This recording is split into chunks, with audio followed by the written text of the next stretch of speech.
Kita jam lah tuan. Kalau kita tidak membaca dan tidak memiliki maklumat ini, tidak mendengar sebelah pihak, kita mendengar satu pihak saja, dan yang menyampaikan tu pula dua tiga lapis tuan, memang kita kata, oh ya ke?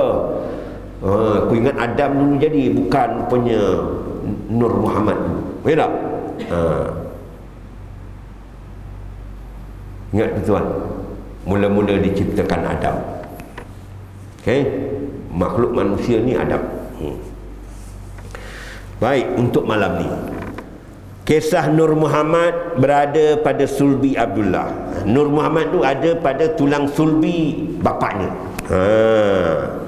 Ada bermacam-macam versi ni tuan ni, tapi versi pertamanya konon setelah Abdul Muttalib, datuk Nabi, melaksanakan nazarnya dengan menyembelih 100 ekor unta, dan dengan nazar tersebut selamatlah Abdullah dari nazar Abdul Muttalib yang mahu menyembelih salah seorang daripada anaknya. Kalau tidak, memang kena sembelihlah anaknya Abdullah ni, tapi diganti dengan penyembelihan unta.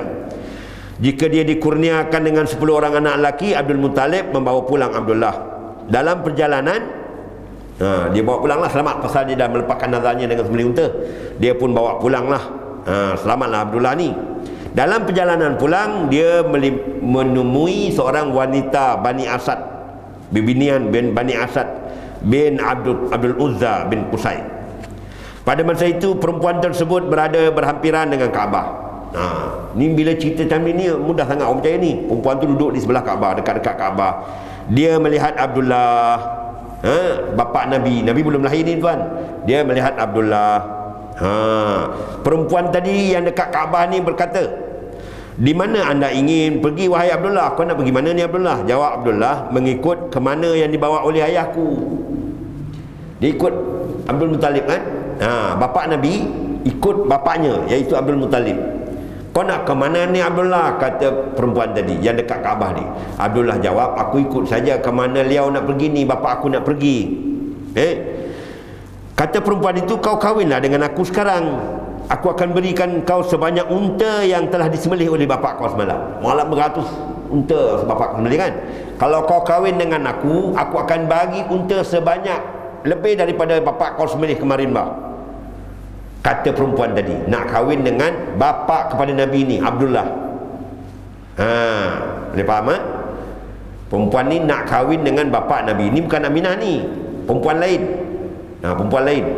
Aku rela kahwin dengan kau, aku akan bayar pula. Dia sanggup bayar dengan jumlah unta yang lebih banyak yang dikorbankan oleh Abdul Muttalib kemarin ni, bayar nazar tu.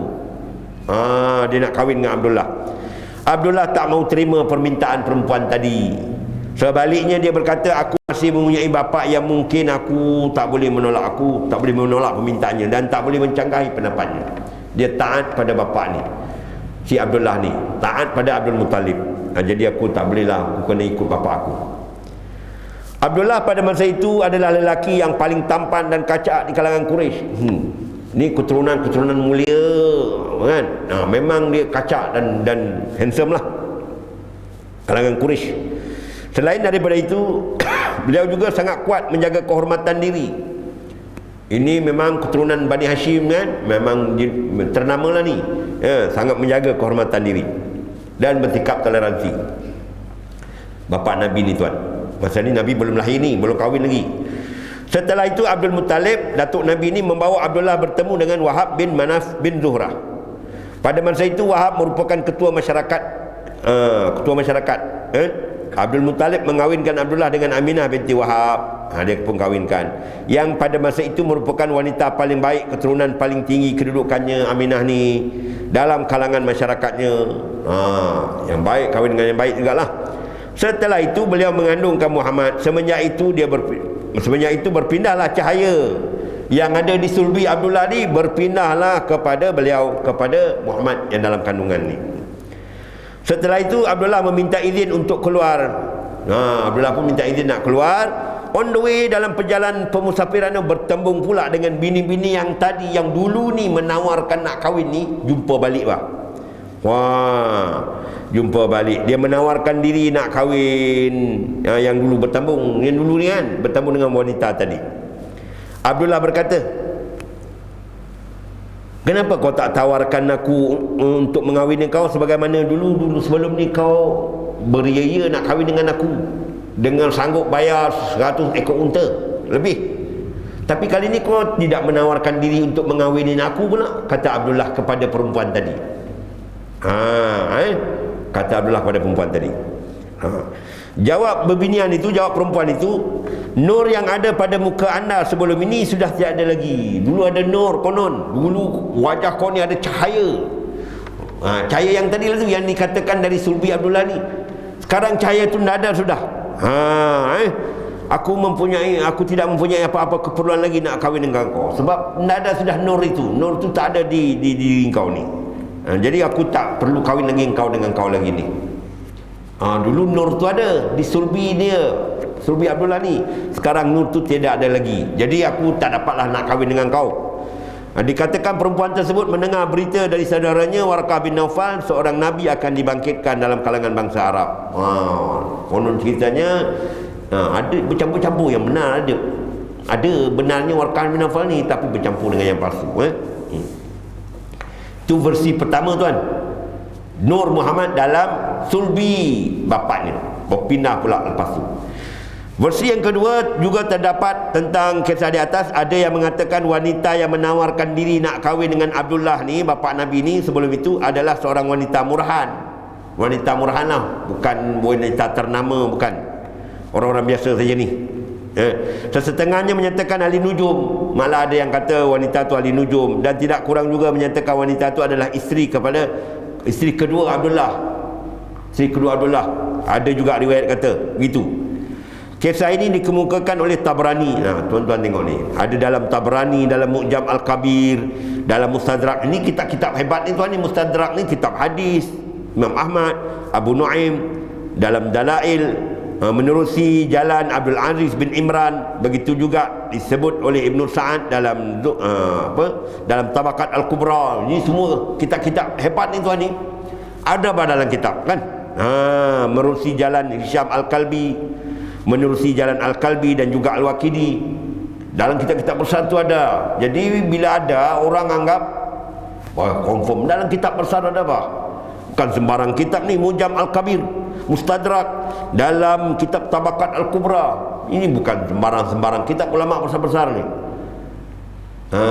Rupa-rupanya ulama terdahulu dia mencatat maklumat tu oleh siapa-siapa. Orang yang kemudian kena tengok, kan ditulis itu riwayat Al-Kalbi, riwayat Al-Waqidi. Dalam kitab Ibn Katsir yang kita baca itu ada juga kisah-kisah palsu. Kenapa ulama tu tulis palsu? Nak beritahu maklumat tu ada, tapi kau ingat ni ada palsu, ni ada daif, ini ni maudhu'. Macam itulah. Supaya terjawab awal-awal untuk kita ni. Tapi kita orang-orang kemudian ni ambil saja. Ada kitab besar pun, ada yang kitab terang-terang daif, kitab-kitab daif itu pun dia jadi ada dalam kitab ni. Dia tak baca tajuk kitab tu ialah hadis-hadis daif. Pakai cakap saja. Dalam sirah daripada jalan Muhammad bin Abdul Aziz bin Omar Az-Zuhri, beliau adalah seorang yang tidak boleh dipercayai sama sekali. Empat tu. Ada perawi yang menceritakan kisah ni bernama Muhammad bin Abdul Aziz bin Omar Az-Zuhri. Beliau ni seorang yang tak boleh dipercayai sama sekali. Dipanggil mungkarul hadis. Ditolak ni. Periwayatan dia mengenai perkara ni ditolak. Apa komentar pengarang penulis ni, profesor ni tuan, mengenai kisah ni tuan? Kisah dua versi ni. Kisah ni pun tak boleh sama sekali dijadikan hujah dan bukti yang Nabi diciptakan daripada cahaya, dan cahaya tersebut berpindah dari seorang ke seorang hingga akhirnya kepada Aminah, ibu Rasulullah sallallahu alaihi wasallam. Mula Abdul Muttalib pindah Abdullah pindah Aminah. Tak boleh dijadikan hujah ni. Hal ini kerana kisah ini mungkarul hadis, kisah mungkar dari segi sanad maupun matannya. Dari segi hubungan perawi-perawi itu pun tak boleh pakai, dari segi matan kisah itu pun tak boleh dipakai. Ditolak. Orang yang membaca kisah ini akan dapat melihat wujudnya perbezaan dalam jalan cerita. Kan macam-macam versi, mana satu yang benar, mana satu yang betul, kan? Macam-macam versi. Dalam setengah versi menyebut wanita itu adalah khatamiyah,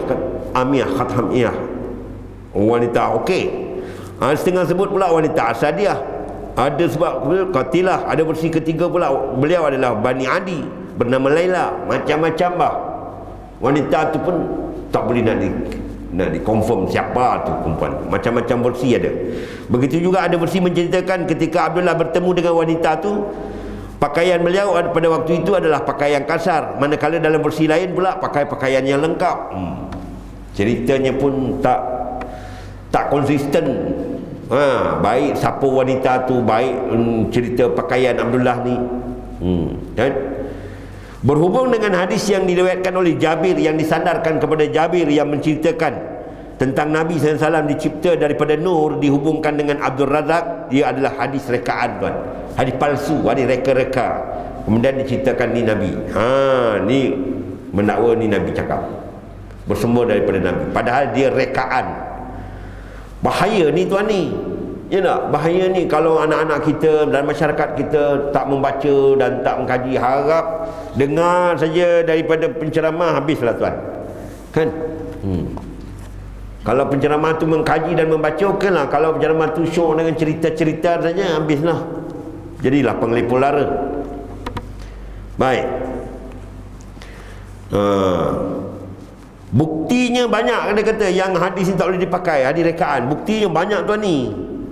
Pertama, dia kata hadis itu tidak didapati dalam kitab-kitab hadis yang masyhur. Dalam Sunan Sittah tak ada, kitab Bukhari tak ada, dalam Muslim tak ada, dalam Abi Daud tak ada, dalam Tirmizi tak ada, dalam An-Nasa'i tak ada, tidak ada dalam kitab-kitab hadis utama, tidak ada. Tidak pula dalam kitab-kitab hadis yang lain. Kitab hadis yang lain pun tak ada. Okay. Yang kedua, hadis itu juga dikira hadis sebagai hadis sahih berdasarkan riwayat Abdul Razak. Banyaklah hadis-hadis rekaan dan mungkar yang dibuat oleh Abdul Razak ni. Kan? Kalau dikira sebagai hadis sahih, dia kata hadis daripada Abdul Razak ni banyak hadis rekaan dan mungkar yang dibuat oleh Abdul Razak.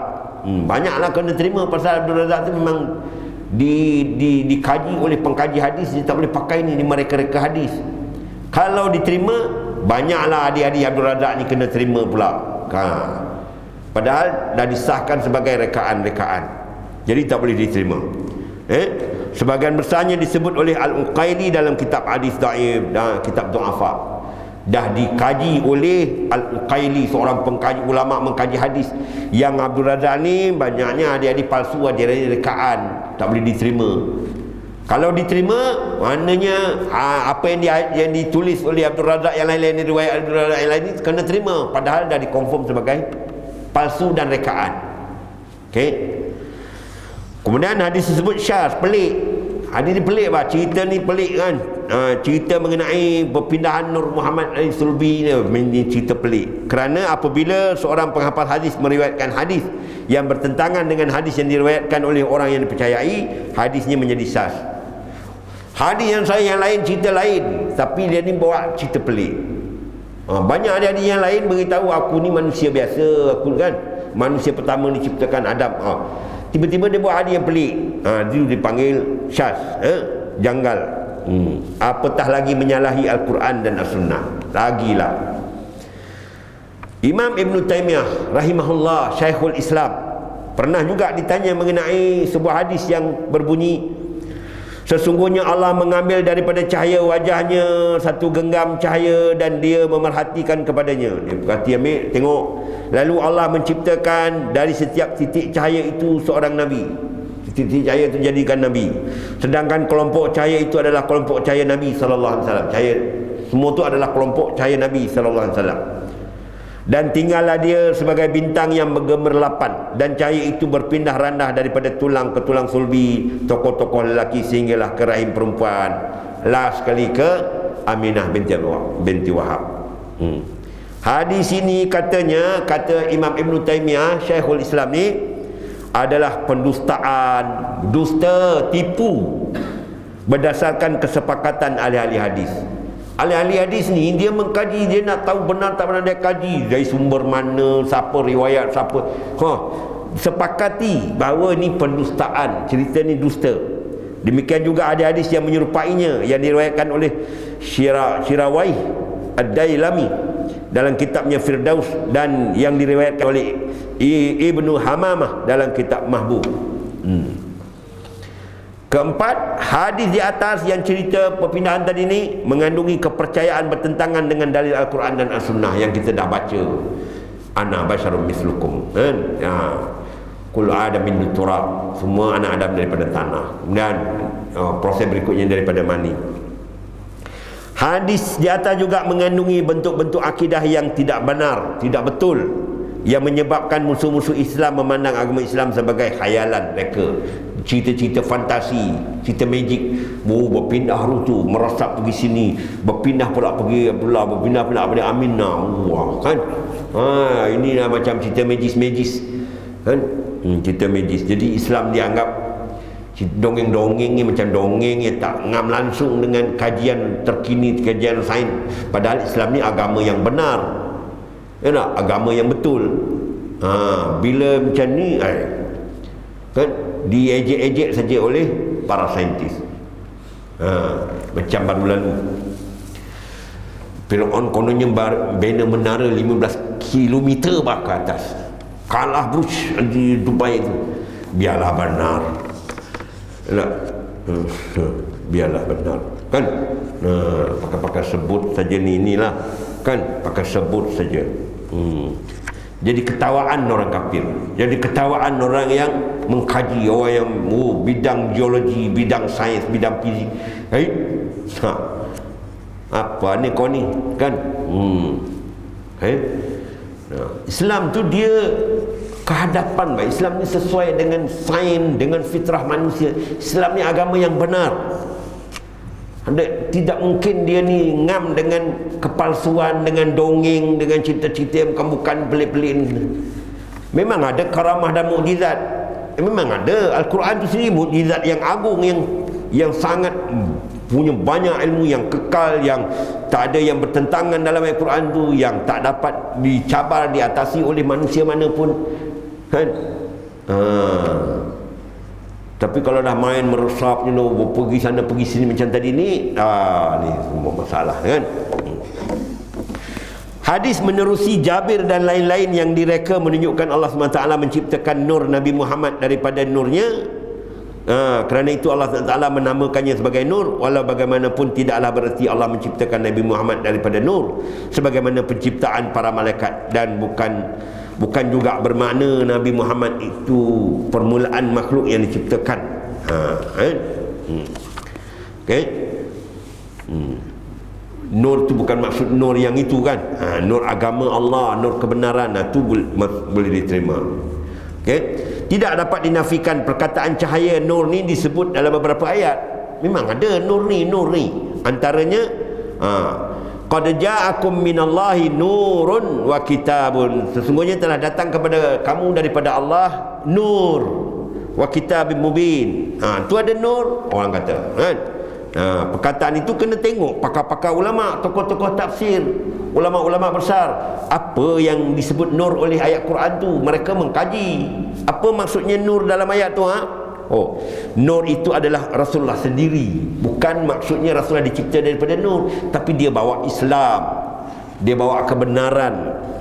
Nur itu adalah Rasulullah sendiri, di mana Allah SWT menyinari kebenaran, bawa yang benar, yang lurus, menampakkan Islam, menghapuskan penyembahan berhala, kesyirikan, kepalsuan. Penjelasan baginda merupakan cahaya kebenaran, merupakan cahaya. Siapa yang mencari penjelasan daripada baginda akan nampak jelas kebenaran tu. Nak tahu yang benar, belajar hadis. Nak tahu, ikuti Rasulullah, ikuti Islam. Dia nampak yang benar, kan? Bukan dongeng, bukan cerita palsu, bukan, kan? Kemudian nur itu adalah Muhammad SAW, dan kitab yang dinyatakan itu adalah Al-Quran. Itu menurut tafsir yang lain. Nur adalah Nabi Muhammad sendiri, mengikut pendapat yang lemah ialah Islam. Al-Baghawi dalam penafsiran lain, nur itu adalah Muhammad sendiri. Dalam tafsir yang berikutnya, nur itu adalah Muhammad kerana baginda bukan sahaja adalah satu nur yang terang dan juga sumber segala cahaya, malah baginda juga adalah sebuah kitab yang mengumpulkan dan menjelaskan semua rahsia. Dengan kedatangan Nabi, membawa Islam, membawa Al-Quran, membawa wahyu Allah, dan dia sendiri merupakan penerang, penjelas. Jadi sifatnya memang nur lah, tapi bukan sebut Nabi daripada nur. Nabi daripada tanah, proses macam biasa. Dia keturunan Adam, kan? Kalau kita belajar sejarah kan, daripada Muhammad bin Abdullah sampailah Ibrahim, sampai Ismail, sampai Ibrahim. Wah, kan Adnan, orang dulu hafal tu tuan. Okey. Baik. Menurut Syekh, daripada keterangan daripada tokoh-tokoh ulama tafsir di atas yang tadi tu mengenai pengertian nur tu, didapati tidak ada satu pun yang beritahu yang Rasulullah ni diciptakan daripada nur atau cahaya. Tak ada. Sebagaimana yang disalah tanggap oleh setengah orang. Sebaliknya nur tu dikaitkan dengan baginda secara simbolik, pasal dia bawa kebenaran, bawa cahaya, bawa yang benar, bawa yang tepat, yang lurus, bawa hidayah.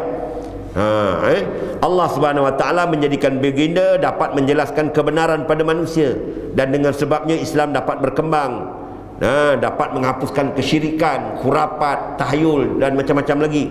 Baginda telah menjelaskan kebenaran bagi siapa yang mendapatkan nur daripada Allah sendiri. Tambahan pula, permohonan Nabi sallallahu alaihi wasallam bagi mendapatkan nur daripada Allah jelas membuktikan tentang masa hadapan. Kerana itu terbatal tanggapan Nabi Muhammad dicipta daripada nur. Ya, sebabnya Rasulullah nak membimbing, nak bawa yang benar, kan?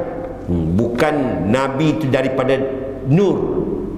Memang secara simbolik Nabi Muhammad adalah nur kerana membawa Islam, membawa kebenaran. Bukan dia dicipta daripada nur. Apatah lagi dia mula-mula dicipta, lagilah salahnya. Okey. Menurut Syekh Abdul Halim Mahmud di dalam Al-Fatawa, ni ulama besar Mesir ni tuan ni. Okey. Kitabnya Al-Fatawa, Nabi Muhammad dilahirkan melalui proses biasa.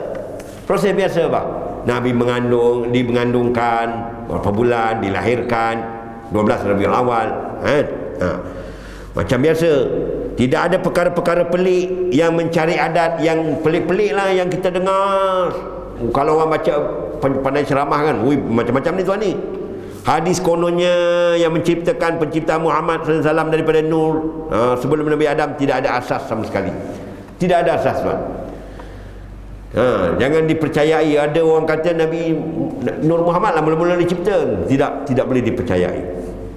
Ibnu Katsir sewaktu menjelaskan mengenai makhluk pertama diciptakan oleh Allah, hanya menyebut perselisihan pendapat mengenai apa dia ni, antara arash lebih dahulu atau kalam atau air.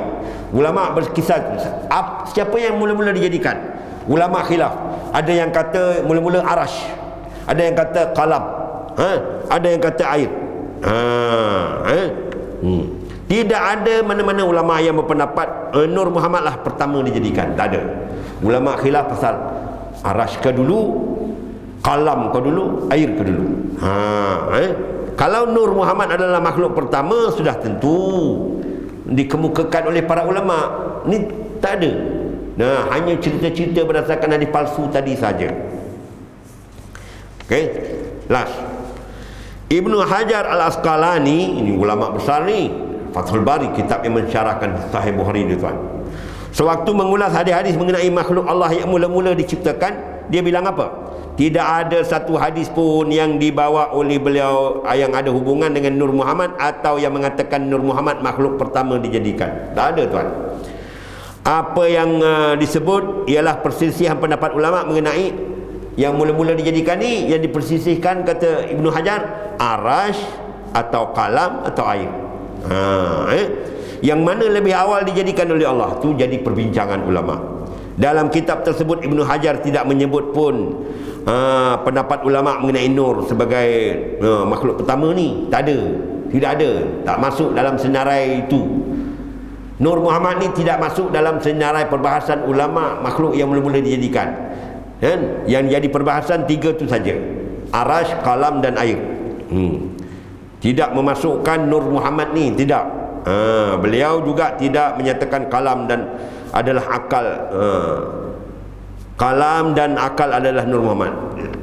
Si Ibnu Hajar Al-Asqalani pun dia tidak kata yang qalam dan akal adalah Nur. Tidak juga.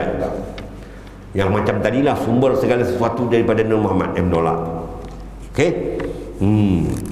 Saya kira cukup sekadar ni tuan, kerana syarah ini panjang. InsyaAllah kita akan sambung apa pendapat ulama kontemporari Yusuf Qaradawi tuan. Yusuf Qaradawi ni ulama hebat ni tuan, yang masih hidup tapi dah tua lah, dah tua sangat. Dia pun ada komentar juga tentang ni. Syekh Abdul Aziz bin Baz mengenai ni, dia pun ada beri komentar untuk memperjelaskan, untuk menentang pendapat kumpulan-kumpulan tradisi yang kata Nur Muhammad ni lah kan. Semua tu kita kena ingat, dia Islam ni dia mesti dikaji secara akademis, bukan cara apa nama hikayat-hikayat lama diterima begitu saja, tak. Disampaikan kemudian dikaji benar tidaknya, penyampainya siapa satu. Yang keduanya, betul ke tidak sumbernya ni, bertentangan tak dengan hadis-hadis dan ayat-ayat Quran yang apa nama, yang jelas, yang memang dah mutawatir punya hadis, yang sahih punya hadis, bertentangan ke tidak, dikaji kan. Kalau tidak dia dipanggil syaz, pelik, kau ni pelik ni kan. Tapi sekarang ni tuan, cerita-cerita macam ni yang dihidang-hidangkan. Sebab apa tu tuan? Sebab best baca cerita-cerita tu kan. Tambah pula masyarakat tidak membaca kan, tidak membaca. Dan siapa yang kritik pula memang kena. Siapa kritik memang kena tuan. Kena tuduh macam-macam, tak boleh kritik. Itu penyakit yang bangsa kita ni kan.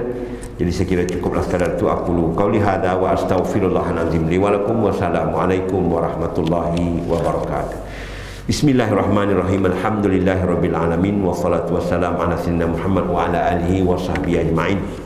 Allahumma arinal haqqa haqqan warzuqna ittiba'ah, wa arinal batila batila warzuqna ijtinabah. Allahumma ya muqallibal qulub, tsabbit qulubana ala dinik wa ala ta'atik. Rabbana hab lana min azwajina wa dhurriyyatina qurrata a'yun waj'alna lil muttaqina imama.